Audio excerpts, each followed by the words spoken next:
Ammattikorkeakouluopiskelijana tarvitset ennen kaikkea ammatillista ja tieteellistä tietoa, jota saattaa olla vähän vaikea löytää internetin syvyyksistä.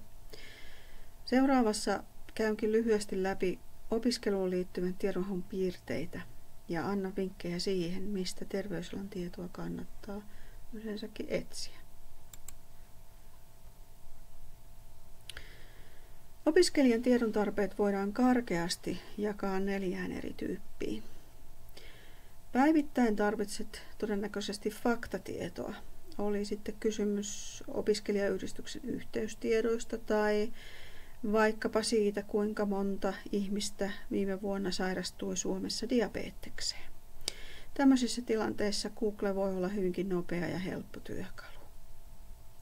Mutta Googlesta sen sijaan on harvoin apua, kun sinun pitää löytää joku tietty kurssikirja tai vaikkapa lehtiartikkeli, jonka opettaja on määritellyt.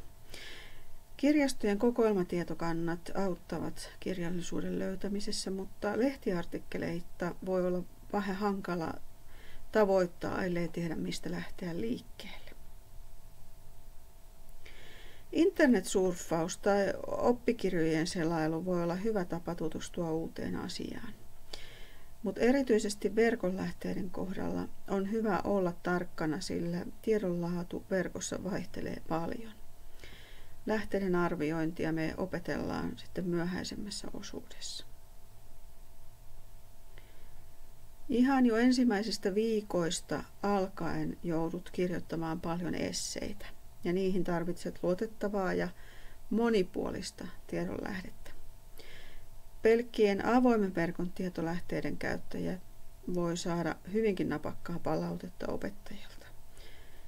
Tiedonlähteiden laatu ja monipuolisuus tulee sitten erityisen tärkeäksi siinä opinnäytetyövaiheessa.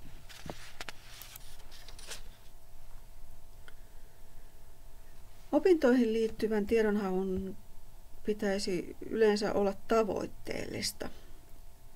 Tarvittavan tiedon löytyminen on tietysti erityisen tärkeää edelleen, mutta nyt joudut kiinnittämään huomiota erityisesti tiedon luotettavuuteen. Tiedon tuoreus on myös tärkeää. Oikeastaan aiheesta riippuen hoitotyössä hyväksytään yleensä korkeintaan 5-10 vuotta vanhoja tiedonlähteitä. Itse tiedon haun täytyy olla tehokasta, jotta aikaa jää sitten tiedon varsinaiseen omaksumiseen ja sitä kautta oppimiseen. Tiedonhaun suunnittelu etukäteen parantaa sen systemaattisuutta ja voit olla varmempi siitä, että olet löytänyt lähteitä riittävän monipuolisesti ja kattavasti. Erityisesti opinnäytetyövaiheeseen kuuluu tiedonhaun dokumentointi, jotta kuka tahansa voi sitten toistaa tekemäsi haun ja siten arvioida niitä valintoja, joita olet tehnyt. No, kaikki nämä tavoitteet ei tietenkään toteudu ihan jokaisen yksittäisen tiedonhaun kohdalla. Kaikkein tärkeintä on ehkä oppia erottamaan se, millainen tiedonhaku on kuhunkin tarpeeseen tarkoituksenmukaisin.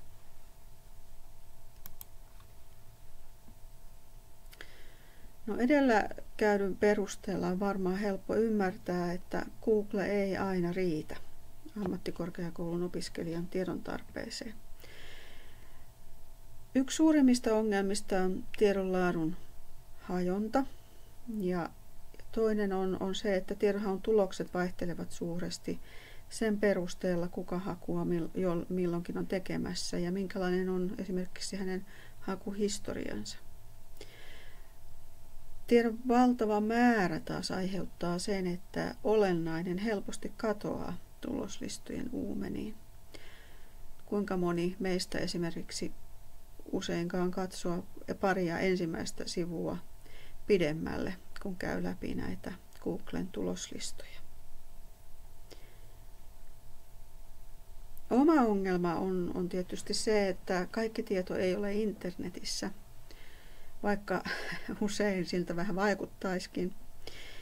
Tai jos tieto löytyy internetistä, niin se saattaa sijaita niin sanotussa syvässä verkossa, jonne hakukoneet, edes Google, ei yllä. Mitä hyödyllisempää tieto on, sen varmemmin se on maksullista.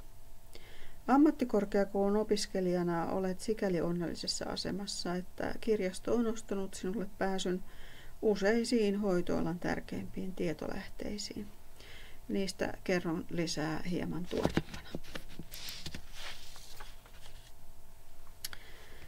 No, Googlehän on käyttöliittymänä aivan ylivoimainen, joten on varsin ymmärrettävää, jos haluat edelleen käyttää sitä myös opintoihin liittyvän tiedon etsimisessä. Mutta löytämäsi tiedon laatua voit parantaa helposti ihan muutaman kikan avulla. Ensinnäkin Googlen tarkennettu haku voi olla hyvä tapa suodattaa tuloksista paljon sitä epäolennaista tietoa. Tai Google Scholar, joka hakuliittymänä etsii vain tieteellistä ja asiantuntijatietoa. Metahakukoneet, joista tuossa nyt näkyy muutama esimerkki, on myös hyvä työkalu, jos haluat saada kattavammat hakutulokset. Metahakukoneiden ideana on se, että ne etsivät yhtä aikaa useista eri hakukoneista ja yhdistävät tuloksia.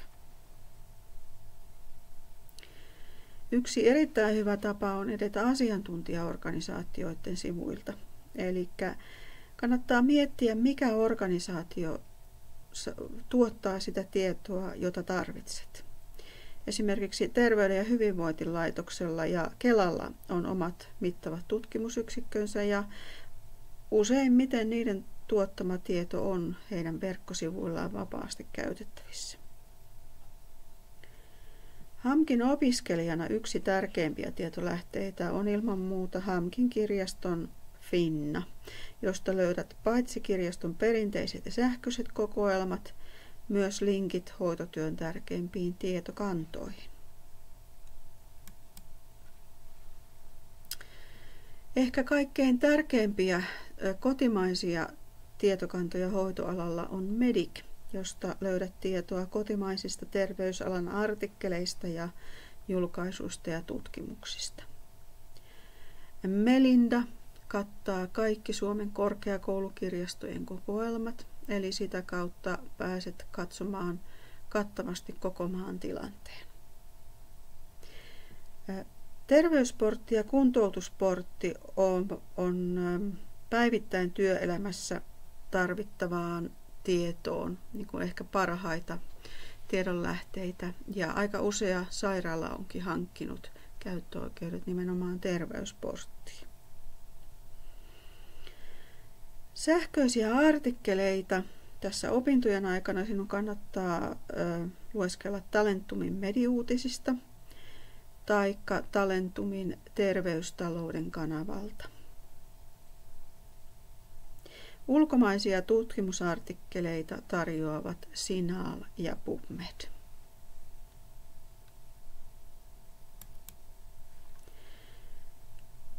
Linkit kaikkiin näihin mainitsemiini tiedonlähteisiin ja niiden käyttöoppaisiin löytyvät HAMKin Finnasta osoitteesta hamk.finna.fi.